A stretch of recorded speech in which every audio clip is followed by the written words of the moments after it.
In this lesson, we'll be looking at nuclear reactions, which are fundamentally different from the much more familiar chemical reactions. Unlike chemical reactions in which only the electrons are involved, in nuclear reactions the nucleus itself changes. These nuclear reactions are the result of an unstable nucleus giving off particles or energy in an attempt to achieve greater stability. By the end of this lesson, you should be able to predict the products of a nuclear reaction, distinguish between the processes of fission and fusion, determine the half-life of an element using a graph, and calculate how much of an element remains after a given amount of time.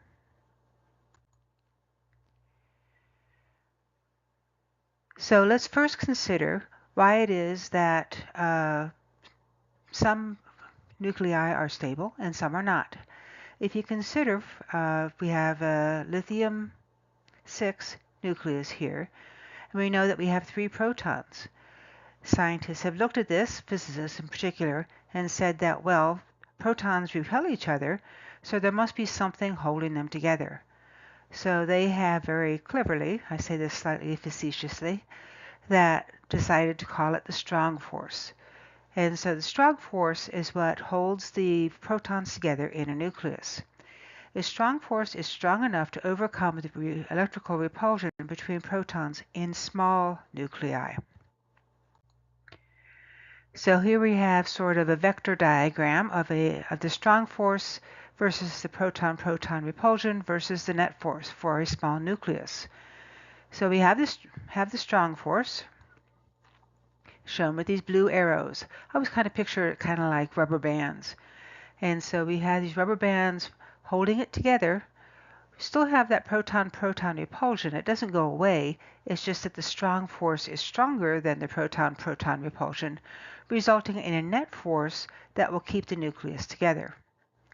Now, if you go to a much larger nucleus, yes, strong force is larger, but it does not increase as fast as the proton-proton repulsion increases. So the result is that your net force is much weaker. So if there's any extra instability, this larger nucleus is going to try to get rid of some of the extra particles so it can be a little bit more stable. So this is a cloud chamber, and the courtesy of Cloudy Labs. And what they're going to do is they are going to put a piece of pitchblende, which is a uranium ore, into the device right here. They're going to put some alcohol onto the plate first. The alcohol will warm up, generate a vapor, and this vapor will allow us to see the tracks from the particles being emitted by the pitchblende.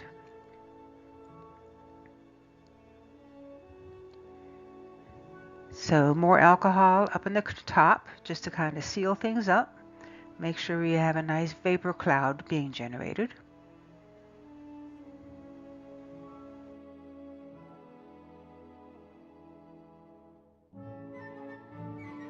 This must be a really old instrument because he's having to hook up the connectors manually like this. Most of the time you would think they'd all be connected together already. Also think it's funny he has to tap it in order to get it to go. Another sign that it's probably pretty old. So now he's going to change the angle of the camera a little bit.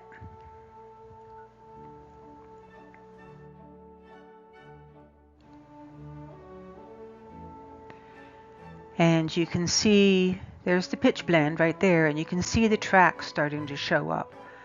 These tracks are being generated by particles, alpha and beta, most likely, being given off by that piece of uranium ore. Now the half-life of pitchblende is about 4.5 billion years, which is roughly the same as the age of the Earth, and actually kind of the age of the solar system. So in all that time, only half of the uranium that was originally present has decayed down to its daughter products. One of the things I think is really interesting about the fact that they chose to use pitchblende for this demonstration rather than just pure uranium is because pitchblende is actually a mixture of the starting uranium and all of the daughter products that are formed. And so uranium itself actually only generates alpha particles, which are the ones that are most likely generating these really thick, heavy trails through the vapor. There are some finer trails. I can't pick any out right now, but there should be some real fine ones. Those are generated by beta particles that are given off by the daughter products, which are also not stable, which is why they're decaying, but they're more stable than the uranium parent product was. Mass is the weighted average of all of the different isotopes of the different elements. So an isotope is an atom of the same element, so that means it has the same number of protons. Remember, that's what identifies what the element is, but they have different numbers of neutrons, which means they have different mass numbers. So for example, hydrogen comes in with three different flavors, three different isotopes. We have hydrogen 1, and it's something like 99% of all hydrogen is hydrogen 1. We also have hydrogen 2, so it has 1 neutron in it, and that's called deuterium. Hydrogen 1, sometimes it's called protium or normal hydrogen, but since so much of it is this one, when you say hydrogen, that's probably what people are referring to. And then hydrogen 3, which has 2 neutrons, and it's called tritium. So even though you only have 1 proton, so there's no proton-proton repulsion, it turns out that adding neutrons destabilizes the nucleus. And if I remember correctly, if you have an odd number of protons and an odd number of neutrons, that's where you get the greatest instability. So because of the addition of extra neutrons, normal hydrogen, hydrogen 1, and deuterium are both stable. They're not radioactive, while tritium is. And so where the radioactive term comes from is when they were first investigating radioactive elements, they noticed that if it was sitting near one of those old-time radios, that the radio would start making noise whenever they had a radioactive material near it. And so they said, all right, well, this stuff makes the radio active, so therefore it had special properties. And that's where the term comes from. All right, so atomic mass, as I just said in the previous slide, is the weighted average of all of the mass numbers for an element's isotopes. A lot of people have trouble with the idea of a weighted average because you're so used to just adding everything together and dividing by how many you have. Remember, when you have a sample of an element, there are a huge number of all the different isotopes present. So I have a little illustration to try to help you understand what's going on. So just in, a new element, becerium, has been discovered in a local high school laboratory. So if you have a great big sample of becerium and you scoop it up, you will discover that there's a ratio of the two different isotopes to each other. So isotope 1 is the small beaker, and it has a mass number of 50 grams. Isotope 2 is a bigger beaker and has a mass number of 100 grams. Now the ratio is not 50-50. 2/5 of every sample weighs the 50 grams, it's isotope 1, and 3/5 of every sample has a mass number of 100 grams, it's the bigger one. So the question is, what's the average mass of a sample of becerium? So what I want you to do is try to think, is it going to be closer to 50 or is it going to be closer to 100? Hopefully what you said is that, well, we got 3/5 of it, more of it weighs 100 grams, so it should be closer to 100 grams. So the way you figure it out is just think about the fact that whenever you say of in math speak, means you are multiplying.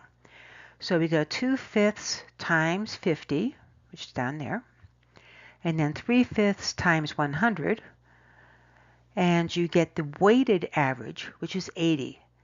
So weighted average just means that we are putting a little bit more weight to the larger sample than we are to the one that's present in a smaller amount. It doesn't have anything to do with the fact that it's a heavier thing. That's not what the weighted means. All right. Nuclear decay does not mean that it is rotting like something you left in the back of the fridge for too long. It just means that it's coming apart. It's trying to find a pathway to greater stability. So there's a whole bunch of different types of radiation that can be given off by unstable nuclei. The most common types are alpha particles, which are a helium nucleus. That means you have 2 protons, 2 neutrons, but no electrons. The way we can symbolize this is using the isotope symbol, and this is the more useful way of doing it. However, you might see just the alpha symbol given, which looks kind of like a fish swimming to the left. Greek letters are cool, but the isotope symbol is a lot more useful. And then we have beta particles, which are electrons emitted from the nucleus. So the reason why this is important is you have to think about what the protons and neutrons are made up of. So it turns out that both protons and neutrons are made up of 3 quarks each. One of them is 2 up quarks and 1 down quark, and the other one is 2 down quarks and 1 up quark, and I can't remember which one's which. So what happens, the quarks in the neutron flip, so it becomes a proton with an electron right next to it. If you think back to when I was talking about atomic mass units, I said that neutrons are just a little bit heavier than protons, and that's because neutrons have that mass from the electron incorporated into them. And so now we have a proton with an electron right next to it. The electrons do not belong in the nucleus, and so they get ejected from the nucleus.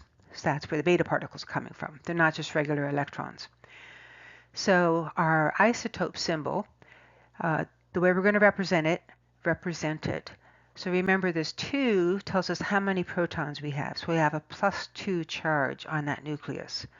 So electrons have a -1 charge, and so we're going to have a -1 down here at the bottom. And then the top part of the isotope symbol is the mass number. Now, electrons do have a mass, but they are 1/1000th that of a proton or a neutron. So we're just going to make it easier on ourselves and say that it has a mass of 0. They don't have a mass of 0. They are matter. They do have a mass, but it's effectively 0. So that is the isotope symbol for beta particles. And again, just like with the alpha particle, you might see the Greek letter used, which looks kind of like a script B with a tail on it. But you have to remember that the more useful symbol for it is mass number of 0, and then a charge, or the bottom number, of -1. So the next part, I have a song by Hank Green. It's called Strange Charm. It's a song about quarks. I really like it. It's very toe-tapping. So I'm going to go ahead and play it. A quark is a fundamental constituent of matter, observed in 1968 through deep elastic scatter. We found that protons aren't as simple as we thought. We thought they were solid particles, but they are not. Protons, in fact, are made up of 3 separate pieces. It just gets more confusing as our knowledge increases, but that is what a quark is. It's a piece of a proton, and they also make up other things, including a neutron. Oh, up, down, strange charm, top, bottom. If you don't know what a quark is, it don't matter, you still got them. And with leptons and bosons, unless something's amiss, they make up everything that we can see and that we know exists. Things made up of quarks, including protons and neutrons, are composite particles that physicists call hadrons. Many types of hadrons are theoretically described, but most exist for only very brief amounts of time. Quarks have electric charge, color, charge, mass, and spin, and having colored charge means they exist solely inside of other kinds of particles and cannot exist alone, which is why quarks have never been studied on their own. Up, down, strange charm, top, bottom. If you don't know what a quark is, it don't matter, you still got them. And with leptons and bosons, unless something's amiss, they make up everything that we can see and that we know exists. Quarks can join together in two different ways. Baryons and mesons, but most instantly decay. If a particle has three quarks, then it's a baryon. And if there's one quark and an antiquark, then it is a meson. These tiny bits of matter are part of almost everything, and there is no unified theory to make it less confusing. But the fact that we've identified that they exist at all is so goddamn remarkable that I just sit in awe. Oh, up, down, strange charm, top, bottom. If you don't know what a quark is, it don't matter, you still got them. And with leptons and bosons, unless something's amiss, they make up everything that we can see and that we know exists. All right. Apparently that took Mr. Green, or Dr. Green probably, forever to make that. I think it's a really good song. All right, and then we also have just energy being given off, gamma rays. Exposure to gamma rays does not turn you green like the Incredible Hulk.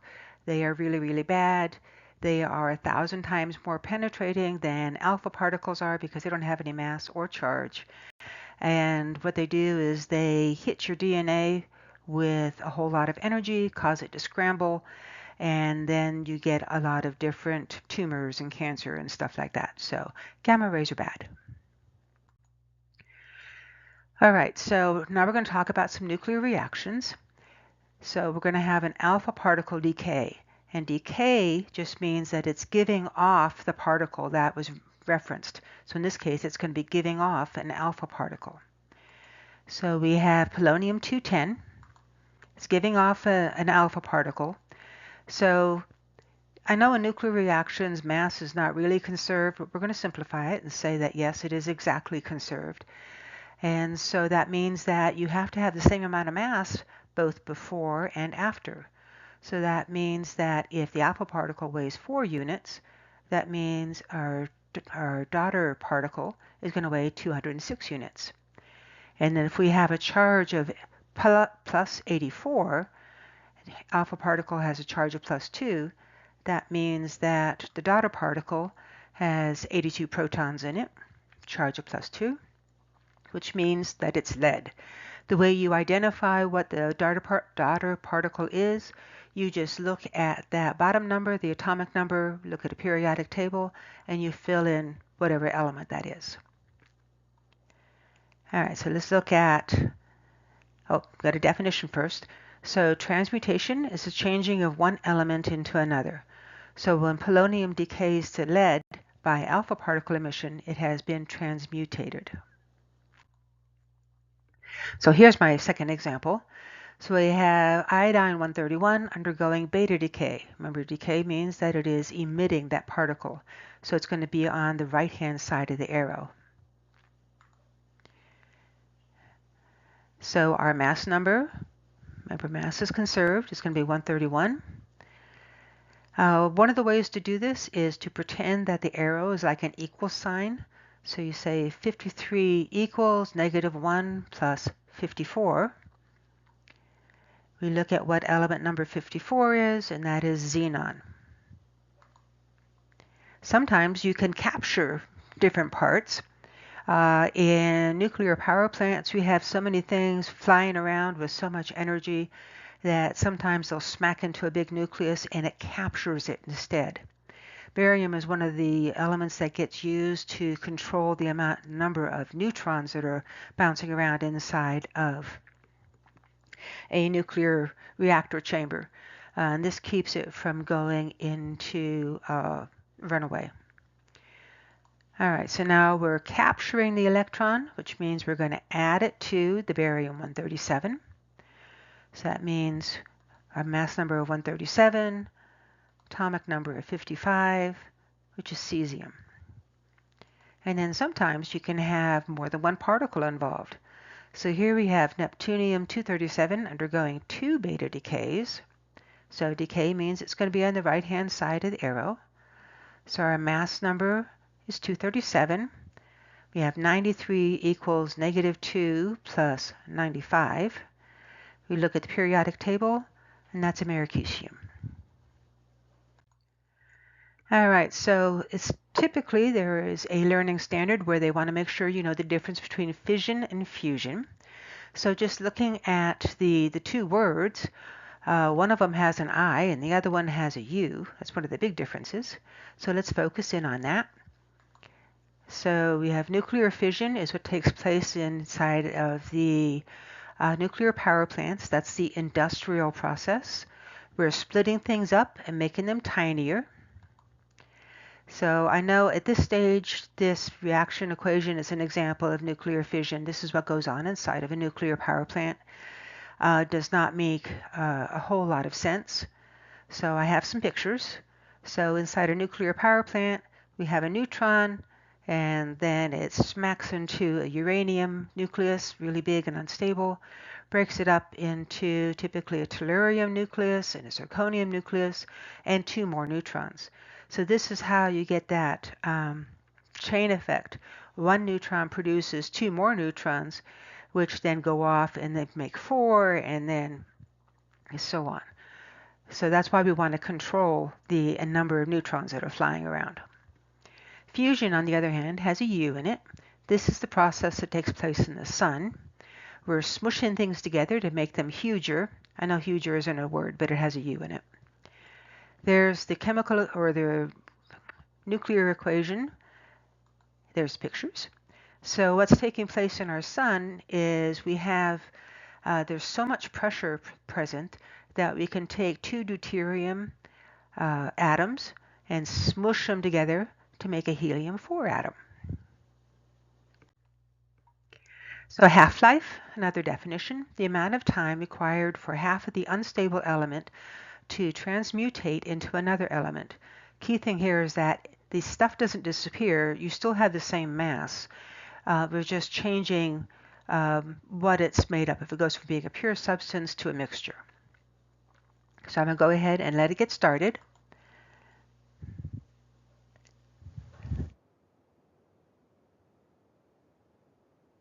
So the question is, what is the half-life of the red element?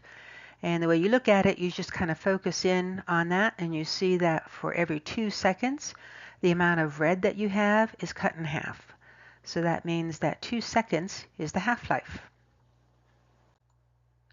Now typically you can't just look at something and say, oh, you know, half of it's red and half of it's green, and now a quarter of it's red, and 3/4 of it is green, excuse me.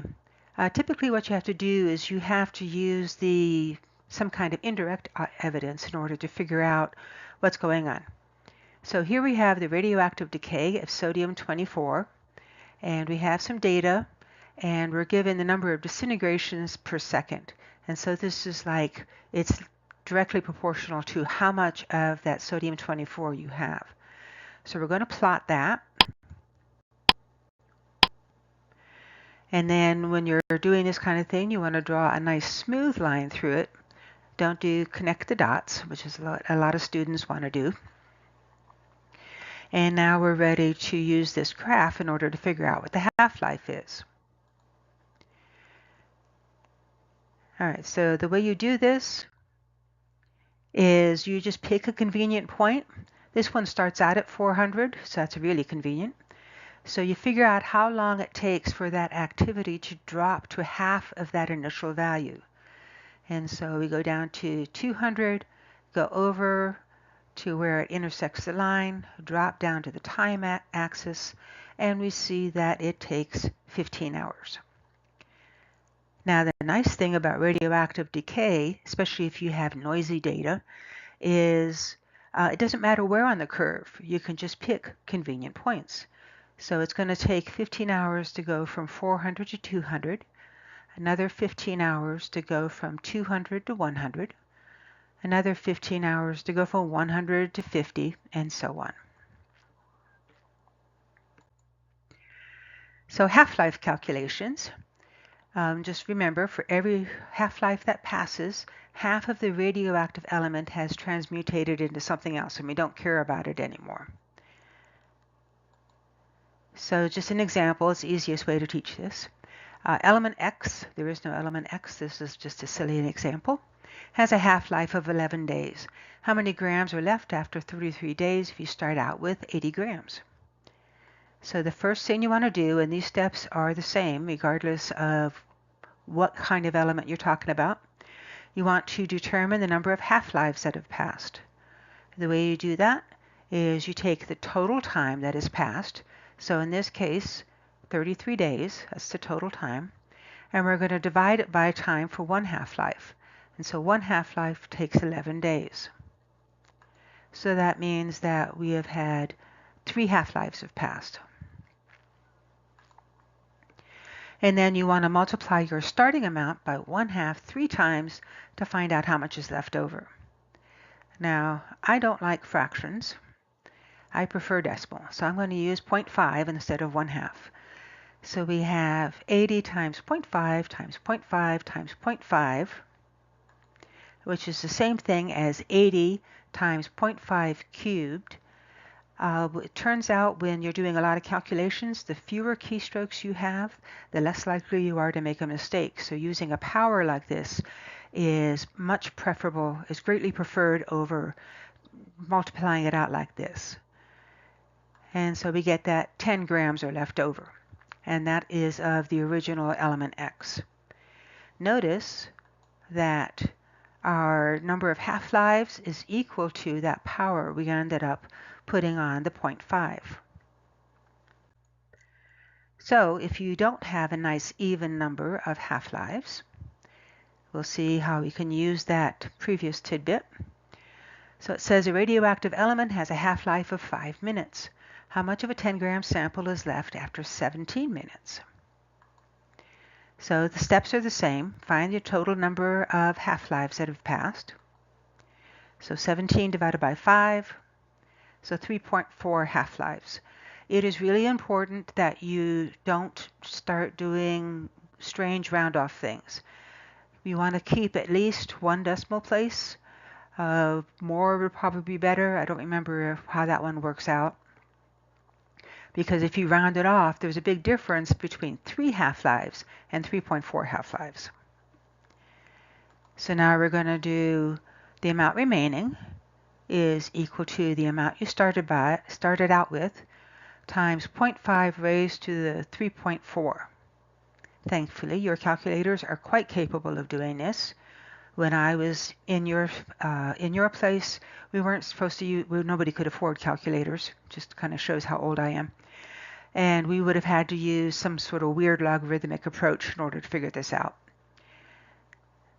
So then we do the math, and we get that 0.95 grams are left over. All right, so here's our wrap-up for nuclear reactions. Remember, the strong nuclear force binds protons and neutrons together inside of the nucleus. It helps minimize the amount of proton-proton repulsion. And it is most effective for small nuclei. The nuclei become unstable when the proton to neutron ratio is disrupted, and that means that you have radioactive elements when you have a really large nucleus, or if you have a high mass isotope. Just consider the hydrogen 1 versus the hydrogen 3 example. Radioactive decay occurs as unstable nuclei release particles and try to find a decay pathway that allow them to become more stable. We saw that you have to use different isotope symbols for the different types of radiation, and that's so that you can properly predict the different daughter products that would be formed. And then, which is what this next one is. So remember the way you figure out what the daughter product is you make sure that the mass numbers add up to be the same thing on opposite sides of that reaction arrow, and that the charge ends up adding up to be the same thing on opposite sides of the reaction arrow. So that's it for nuclear reactions, and this also wraps up Unit 1. Thanks for listening.